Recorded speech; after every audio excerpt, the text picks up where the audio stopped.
All right, Tracy Crozier, and I'm a volunteer here at St. Albans. Okay, well, in 1892, George Miles came from Smith County to start a boys' school. It was kind of like a preparatory school to help develop Southern gentlemen. So he built the two buildings here in 1892, opened a boys' school, and it ran pretty well for the first decade or so, and then after that it was kind of hit and miss.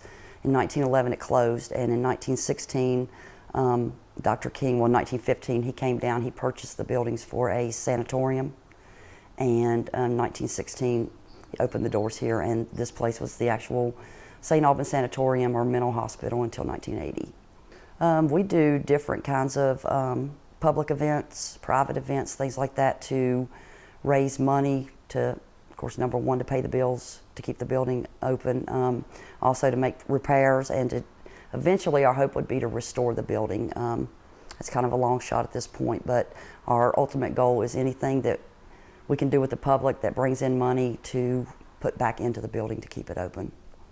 We do monthly history tours. We do public paranormal investigations, where basically it's a ghost hunt that the public can come into.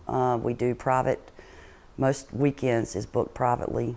Private groups from all over the country will come in and rent the building for the night to try to gather their own evidence. And then the biggest thing that we have is our October haunted house. I mean, it's a pretty big deal, big event, and that is what keeps this building open. My name's Chuck Thornton. I'm head of security for St. Albans Sanatorium. Well, I answer all the alarms that we have because we do have an alarm system here. The building is famous throughout the area. We had a lot of break-ins when we first took the building over, so we had no choice but to put an alarm system on it.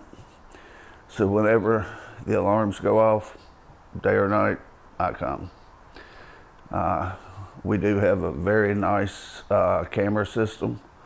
I like for people to know that. You break in, we got you. I caught 5 one night coming in on the camera. They broke in, and they had one that was boasting, "Oh, I'm going to walk every inch of this place." Within 30 seconds, they was running down the hall behind you. Back out the door they'd come in and disappeared behind the building over to my right shoulder. I've had experiences here and most every place I've ever been. I've seen ghosts over 50 years now. The area we're in right now, the Grand Staircase, I've seen a lady in white standing here with a little girl. They both had blonde hair, wearing white dresses, very beautiful dresses. There's not a hallway that you walk down that there's not something that I or another ghost hunter have not seen, a spirit or something else behind you. The hallway there's a little girl that comes out of that wall that plays. She's got a little doll in her hand. Like I say, the lady in white is right over here to my left. The bowling alley. Well, the bowling alley is notorious for being full of spirits. One of my favorite places is the boiler room. The guys down there love Johnny Cash.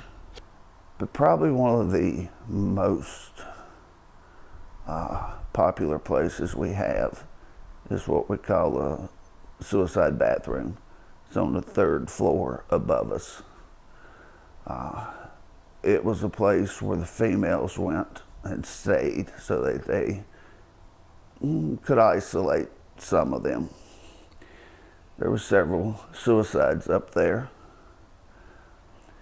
And there was a letter left, and it talked about one of the maids in housekeeping here that came into the room and saw the blood, and they said, "Scrub it, scrub it good, for it will never go away.